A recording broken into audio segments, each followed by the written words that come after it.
3단원 두 번째 중단원인데요. 자, 이 부분은 좀 수학적인 내용이 들어오기 때문에 여러분이 잘 듣고 또 이해를 잘 하셔야 됩니다. 제가 강의 시작하겠습니다.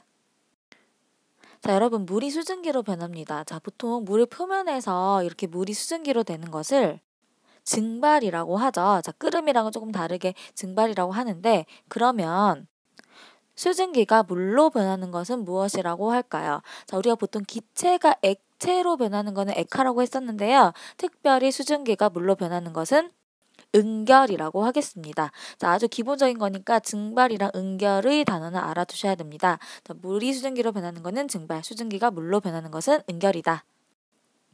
자, 여러분, 이건 실험인데요. 자, 어떤 실험을 했냐면, 자, 양쪽에 똑같은 물을 넣고요. 왼쪽에는 뚜껑을 안 덮고, 오른쪽에는 뚜껑을 덮은 다음에 3에서 4일 정도를 놔뒀습니다. 당연히 물은 자연스럽게 뭘 할까요? 그래서 증발을 하겠죠. 자, 그런데 왼쪽, 오른쪽 계속 같이 있었는데요. 증발하는 양이 어떤가요? 자, 보시면 다릅니다. 자, 검정색 선이 보이는데 뚜껑을 덮은 쪽에서 조금 덜 일어나는 상황이 벌어지죠. 자, 왜 그럴까를 생각을 해봤더니 자, 똑같이 증발이 일어나는데요. 자, 공기가 있을 거예요. 자, 이 컵 안에 공기가 있을 텐데 이 공기 안으로 뭐가 들어가는 건가요? 그렇죠. 수증기가 들어가는 거죠. 결국에 공기가 수증기를 안고 있는 건데요. 이 공기가 수증기를 안을 때 이 수증기를 안을 수 있는 양이 사실 한정돼 있습니다. 자, 여러분 먹으면 먹을수록 계속 들어가는 게 아니죠. 어느 정도 되면 진짜 배불러서 절대 안 들어가는 그 상황이 있을 거예요. 자, 이런 상태를 뭐라고 하냐면 자, 최대로 포함하는 상태 포화 상태라고 합니다. 자, 무슨 상태? 자, 포화 상태라고 하죠. 우리가 뭔가 포화됐다고 하잖아요. 가득 찬 상태. 자, 이 공기가요, 수증기를 포함할 때 이 수증기를 먹는다고 우리가 표현합시다. 자, 공기가 수증기를 먹는데요. 먹다가 최대한 먹은 상태, 이때를 포화 상태라고 하겠습니다. 자, 그래서 아까 우리가 이 실험 같은 경우에는 자, 이 뚜껑이 열린 것 같은 경우에는 공기가 아주 많죠. 무한대로 여기 공기가 쭉 있기 때문에 당연히 수증기를 계속 포함할 수 있겠지만 뚜껑을 닫은 오른쪽 같은 경우에는 한정된 공기 양에 수증기도 한정되게 들어갈 수 있기 때문에 자, 포화 상태가 돼버리면 더 이상 수증기를 포함할 수 없다는 거죠. 자, 이렇게 공기가 수증기를 최대로 포함하고 있는 상태를 포화 상태라고 하는데 자, 그러면 이때의 수증기 양이 얼마냐 우리가 얘기하고 싶을 수가 있겠죠. 자, 이때의 수증기량은 얼마일까를 계산하기 위한 그 개념이 뭐냐면 포화 수증기량입니다. 자, 뭐라고요? 포화 수증기량 아주 중요합니다. 아주 중요한 단어예요. 그래서 포화 상태, 공기가 수증기를 먹다 최대로 먹은 상태, 그때의 수증기 양을 포화 수증기량이라고 합니다.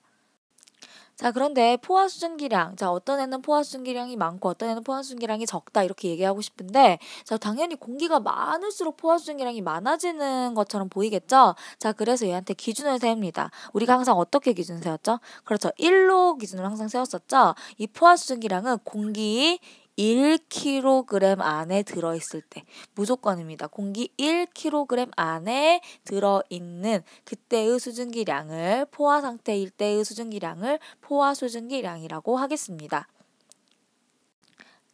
예를 들면은 공기 1kg에 수증기량이 최대로 공기가 막 먹습니다. 근데 최대 50g을 먹었다. 그럼 이때 포화 수증기량은 얼마다?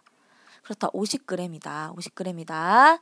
그런데 예를 들면 3kg에 300g의 수증기량이 최대로 포함되어 있었습니다. 자, 공기 3kg이 있었는데요. 수증기를 먹다가 최대한 먹었던 300g이 먹게 됐어요. 그럼 포화 상태죠. 자, 그럼 포화 수증기량이 얼마냐? 그럼 300이라고 얘기할 수 있겠지만 아니라는 거죠. 이걸 바꿔줘야 되죠. 자, 그럼 1kg당에는 얼마나 들어있을까요? 그렇죠. 100g이 들어있겠죠. 그러니까 포화 수증기량은 100이다. 이렇게 얘기를 하셔야 됩니다.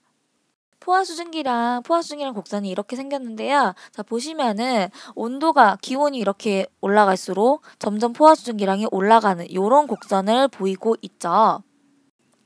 자, 공기 1kg에 포함된 수증기량을 나타낸 것을 지금 포화 수증기량이라고 하는데 이때의 곡선을 봤더니 이렇게 됐더라. 기온이 올라갈수록 포화 수증기량이 증가했더라. 이렇게 알 수가 있습니다. 예를 들면은 자, 여기를 보세요. 자, 다시 여기를 보시면은, 자, 10도씨에서의 포화 수증기량이 얼마일까요? 이렇게 물으면, 자, 10도씨죠. 이때의 곡선을 잡으면 이쪽이죠. 자, 7.6이 포화 수증기량이라는 거죠. 그쵸? 자, 그러면 20도씨에서 포화 수증기량은 얼마일까요? 하면 14.7이 포화 수증기량이라는 거죠. 그래서 기온이 높아지면은 포화 수증기량, 그만큼 공기가 먹을 수 있는 수증기량이 많아진다. 이렇게 생각을 하시면 됩니다. 자, 그래서 기온에 따라서 포화 수증기량이 이제 다르다는 걸 알 수가 있겠는데요. 자, 온도가 높아졌더니 포화 수증기량이 증가했습니다. 자, 공기가 먹을 수 있는 수증기량이 더 증가했어요. 그러면 더 많은 수증기량이 생길 수가 있겠죠. 여러분, 수증기가 생겨야 돼요. 그럼 물이 수증기로 변해야 되죠. 이 상황을 뭐라고 하나요? 그렇죠? 아까 증발이라고 했죠. 그렇기 때문에 증발이 발생하게 됩니다. 그래서 온도가 증가하면 증발이 일어난다. 이렇게 보시면 됩니다. 그에 반해서 기온이 낮아져요. 자, 기온이 낮아집니다. 잘 보시면 기온이 낮아지면은 포화 수증기량이 어떻게 되나요? 그쵸? 포화 수증기량이 감소하죠. 자, 원래 많은 수증기량을 가지고 있었는데 기온이 낮아지니까 포화 수증기량이 감소해요. 먹을 수 있는 수증기량이 이제 줄어드는 거죠. 그럴 때는 어떻게 되냐면 이제 가지고 있을 수가 없는 거예요. 자, 이제 토하게 됩니다. 다시 토해내야 돼요. 얘 같은 경우에는 항상 이렇게 자기가 가지고 있는 거기 때문에 자, 밖으로 배설을 해야 됩니다. 자, 그럼 더 적은 양의 수증기를 가지고 있을 수가 있겠죠? 자, 그래서 수증기가 다시 물로 변해버려요. 이걸 뭐라고 했죠? 그렇죠. 응결이라고 했습니다. 그래서 기온이 낮아지면은 뭐가 일어나더라? 응결이 일어나더라. 그래서 정리를 하시면 기온이 높아지면은 증발이 일어나더라. 기온이 낮아지면은 자, 원래 기체였던 애가 다시 물로 자, 응결이 일어나더라. 이렇게 알고 계시면 되겠습니다. 자, 그래서 기온에 따라서 포화 수증기량이 이렇게 생겼는데요. 자, 선생님이 점을 하나 찍었어요. 점이 지금 현재 상태입니다. 선생님 이제 자꾸 점을 찍을 텐데 이게 현재 상태예요. 자, 현재 상태의 온도를 봤더니 30도씨였습니다. 자, 그런데 30도씨에서의 포화 수증기량 실제로 얼마인가요? 여기 있어야 되죠. 자, 예를 들면은 30도씨에서 포화 수증기량은 28이라고 여기 숫자가 써져 있으면 30도씨에서는 28만큼 가질 수가 있어요.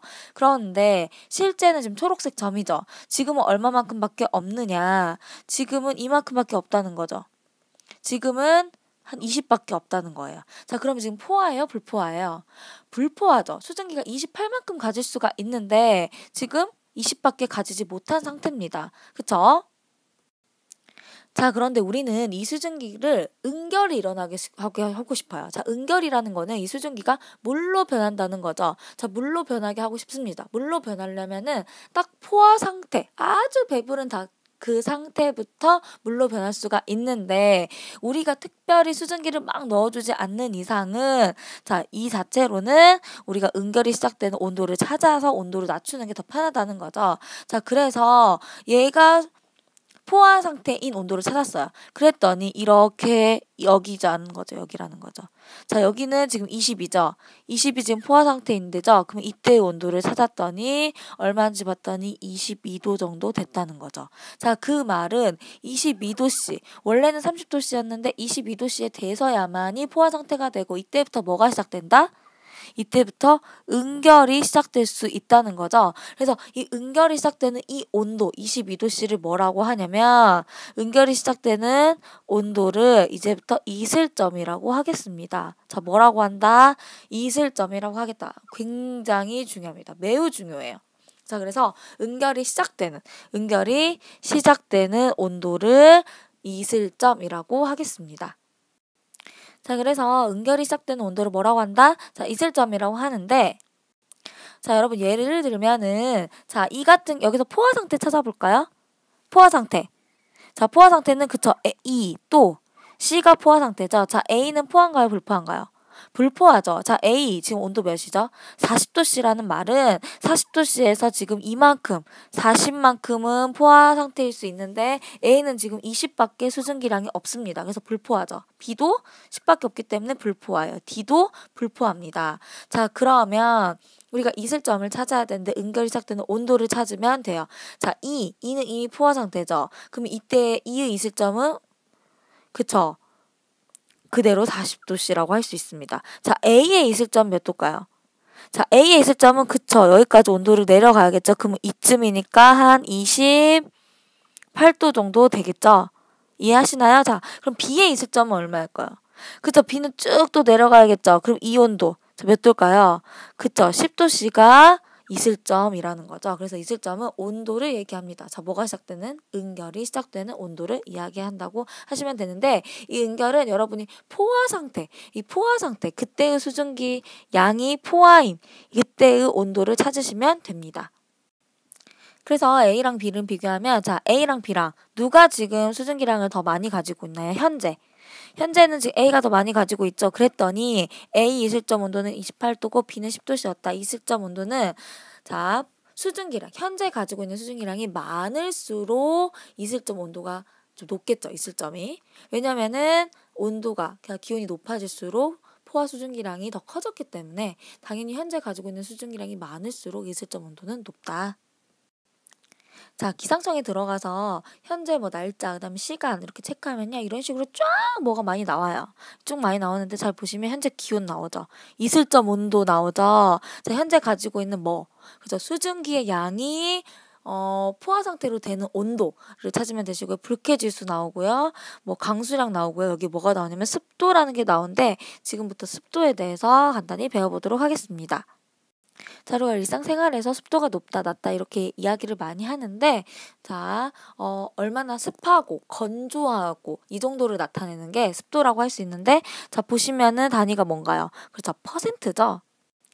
자, 상대 습도는 여러분이 약간 수학적으로 구할 수가 있어야 되는데요. 자, 현재 기온에서의 포화 수증기량 분의 현재 가지고 있는 실제 수증기량을 한 다음에 곱하기 100을 해주시면 됩니다. 그래야 퍼센트가 나오겠죠.